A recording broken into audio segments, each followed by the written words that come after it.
Добар ден, втор круг од локалните избори. На граѓанките и граѓаните на нашата земја им посакуваме подобра и помирна атмосфера во остатокот од денешниот ден, празник на демократијата, како што е секое гласање, сите избори било каде во светот. И се разбира, им посакуваме повеќе слободен избор од она што го гледаме во текот на вчерашниот ден за време на изборниот молк и од утринава, кога кршењето на изборниот молк го одбележа овој и вчерашниот ден. И се разбира говорот на омразата и црната кампања која се гледа во медиумите, во дел од медиумите, во делот и на социјалните мрежи, како и на самиот терен. Се надеваме дека сепак ќе има малку повеќе разум во остатокот од денот, дека политичките субјекти ќе разберат дека со црна пропаганда не може да се постигне резултат, туку напротив со достоинствено, мирно, фер и демократско надпреварување во еден изборен процес. Ќе започнеме со неколку алармантни вести. Пред се наблюдувач на цивил утринава во општина во источниот дел од земјава беше следен и фотографиран повеќе пати. Случајот е пријавен во полиција и во наредната пресконференција во 12 часот ќе известиме како се развива таа ситуација. Во секој случај, ова е еден изолиран случај во кој гледаме ваков притисок кон нашите наблюдувачи.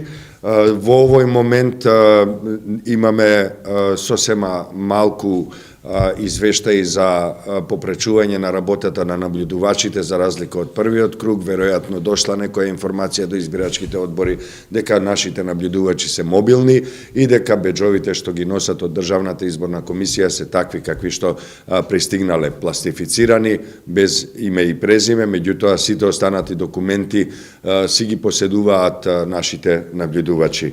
Како и да е, имаме еден случај во Куманово, во избирачкото место 1070, запишан е матичниот број на нашиот наблюдувач во избирачкиот одбор, иако би требало да биде запишан бројот на личната карта. Понатаму забележуваме уште еден случај кој за жал според нас алармантен. Во Куманово во основното училиште 11 октомври, избирачкото место 1026 _1, член на избирачкиот одбор со иницијали ВТ, додека гласачот бил на фингерпринт апаратот, именуваната извадила телефон за да го слика гласачот. После тоа му рекла: знаеш дека треба да заокружиш конкретно бројче.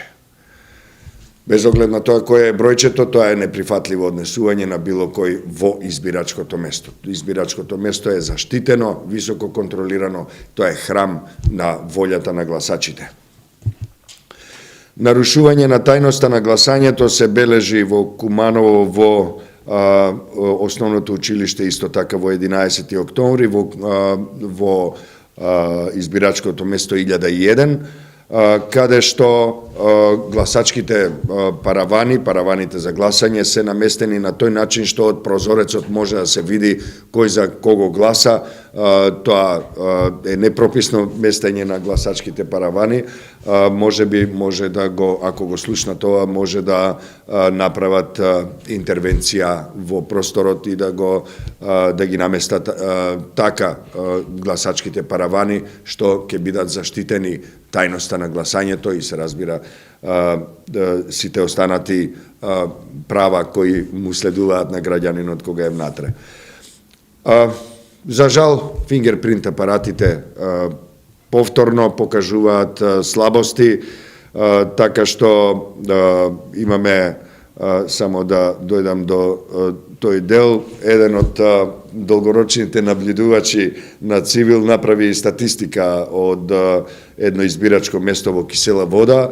Од 70 гласачи во избирачкото место 26-68 во основното училиште Партенije Зографски Кисела Вода, само 19 немале проблем со идентификација на фингерпринтот. Од 70 само 19 немале проблем. Во Радовиш 1582.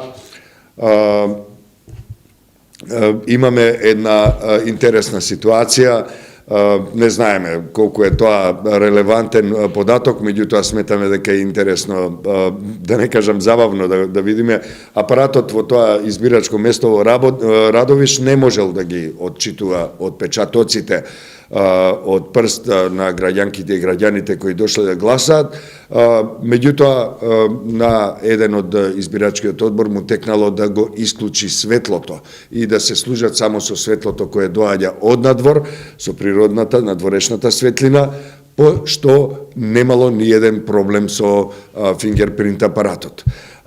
Ова е интересен случај кој можеби ќе го погледнат и IT менаџерите во Државната изборна комисија, видат што може тоа да значи.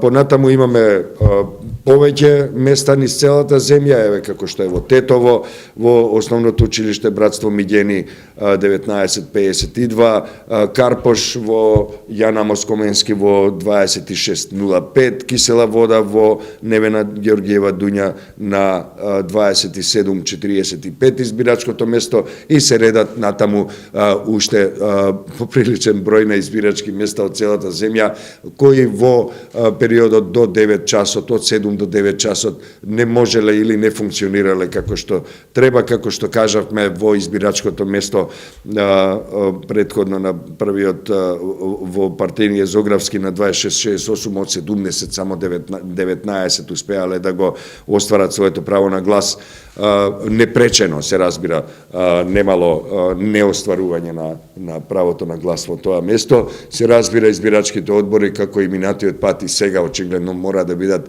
и трпеливи, и да бидат професионални, и се разбира креативни, како овој во Радовиш, а се разбира може да се одбележи дека и во првите 2 часа од гласањето граѓанките и граѓаните покажуваат високо ниво на толеранција и трпение и на некој начин соработуваат со ситуацијата која настана со фингерпринт апаратите. Во Кисела Вода, во дом на местната заедница Кисела Вода, во избирачкото место 2763, не е поставен третиот гласачки параван за лица со физичка попреченост.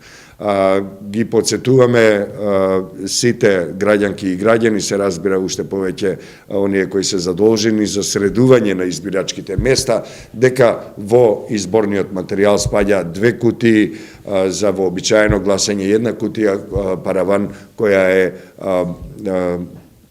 за лица со попречености. Таа исто така треба да биде таму, бидејќи кога ќе дојде лице со попреченост, би требало да биде во можност да го оствари своето право на глас, како и сите останати.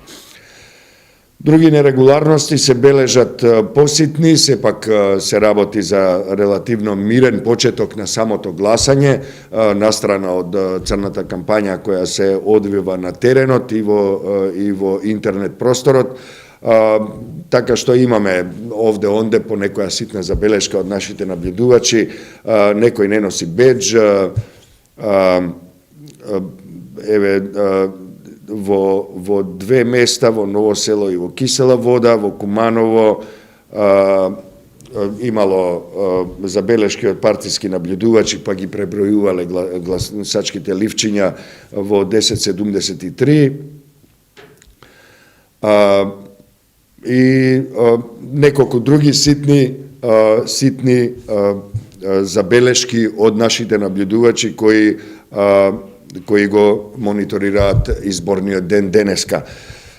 Како што ветивме, имаме и наши согледувања за тоа како течеше вчерашниот ден. Огромен е материјалот, меѓутоа ние во секој случај би оделе на тоа да не го презентираме целиот, бидејќи ќе одземе многу време. Се работи за кршење на изборниот молк практично од првата минута од тоа што од изборниот молк кој настапи на полноќ меѓу петок и сабота, 29 кон 30 октомври.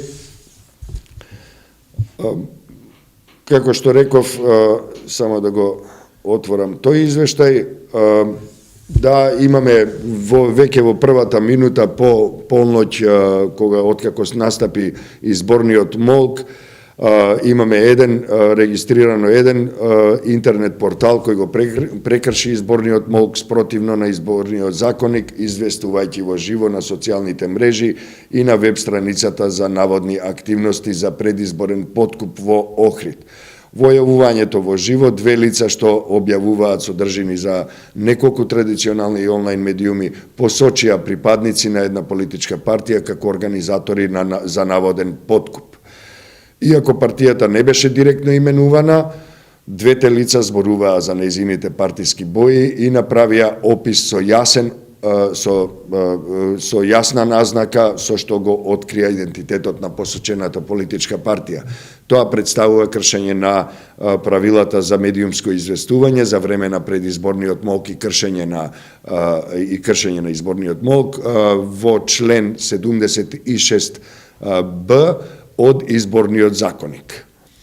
Кршење на изборниот молк се бележи и од неколку други интернет медиуми кои објавуваат имиња на политички партии или кандидати, односно фото и видео содржини во кои очигледно за која партија или кандидат се работи.